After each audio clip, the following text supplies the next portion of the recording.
Imagine if I told you, your brain is not fixed, that even after childhood your mind can rewire itself, heal itself, and even reinvent who you are. For decades, science believed the brain was hardwired, unchangeable. But Norman Doidge's The Brain That Changes Itself shattered that belief with real stories of people who defeated blindness, overcame brain injuries, rewired learning disabilities, and even reversed the effects of aging. This isn't just neuroscience, it's hope. Hope that no matter where you are in life, your brain has the power to grow, adapt, and transform. And in this video, we're going to uncover how this book proves that change isn't just possible, it's waiting for you. Chapter 1. A Woman Perpetually Falling. Imagine this for a moment. What if your brain suddenly forgot whether you were standing still or falling? Life would feel terrifying, like you're trapped in a nightmare of endless free fall. That's exactly what happened to Cheryl Schultz. She was a cheerful, active young woman, but one day her brain's balance system, the vestibular system, collapsed. Suddenly, Cheryl couldn't even take a single step without help. She felt as if the ground was always slipping from under her feet, like she was falling into a dark pit every second of every day. Now ask yourself, if you felt like you were falling every moment, could you live a normal life? For Cheryl, even sitting on her bed came with the same terrifying sensation. Her friends and family began to lose hope. Doctors had no permanent solution. Cheryl's world was collapsing, but this is where science and human willpower changed everything. A group of scientists decided to try something radical. They invented a tongue stimulation device. Sounds strange, right? Training the brain through the tongue. Yet that's exactly what happened. The device sent tiny electrical signals to Cheryl's tongue. At first, it felt meaningless, but slowly, something incredible occurred. Cheryl's brain began interpreting those signals as balance information. Her brain rewired itself. Where the old system was broken, the brain built a new pathway, and that's when Cheryl's life transformed. The woman who was perpetually falling began to walk again. No fear, no endless free fall, just freedom. This isn't just a recovery story. It's living proof that the human brain can always change. Through neuroplasticity, the brain can find new connections, new solutions, and even new hope, at any age, in any situation. Chapter 2. Redesigning the brain.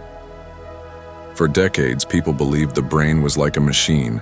Once it developed, it slowly declined with age. But scientist Michael Merzenich proved the exact opposite.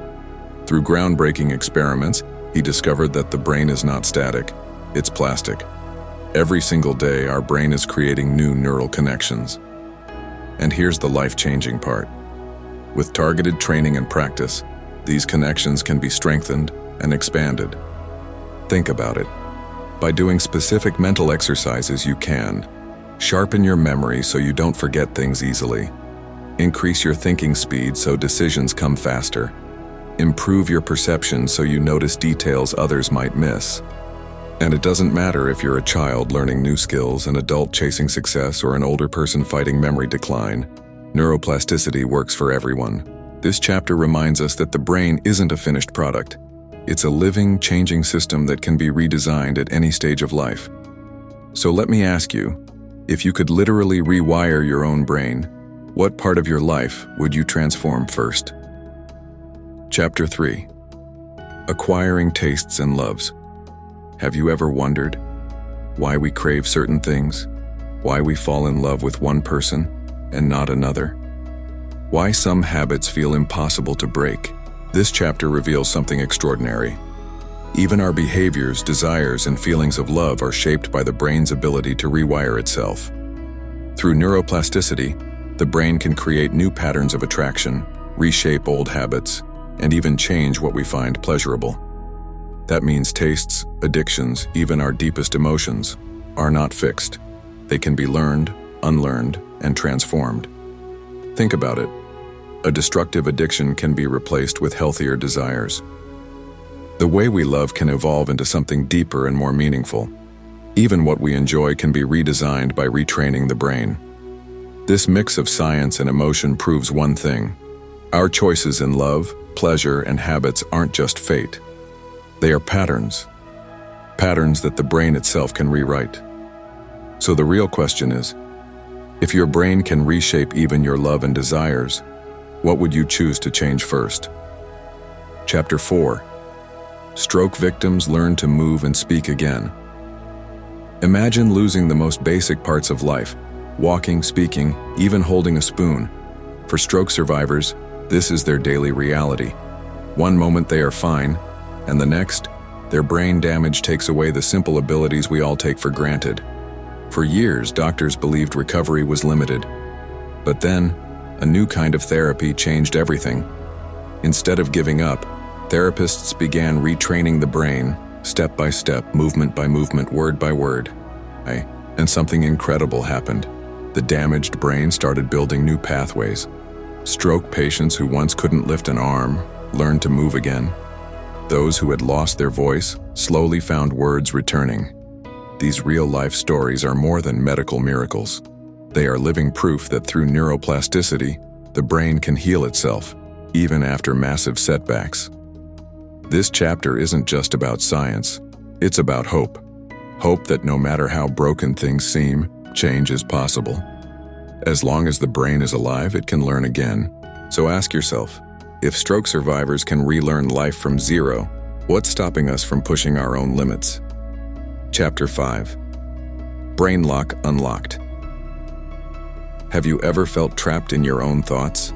Like no matter how hard you try, your mind keeps repeating the same patterns: checking, worrying, overthinking. For people with OCD and other mental disorders, this prison feels endless. For years, the only answer seemed to be medication. But new discoveries revealed something far more empowering. With training, focus, and specific mental exercises, the brain can actually break free from its own traps. This process is called unlocking the brain lock. By practicing new behaviors and refusing old compulsions, patients slowly rewired their brains. And step by step, they found freedom. The beauty of this chapter is that it's not just about mental illness, it speaks to all of us.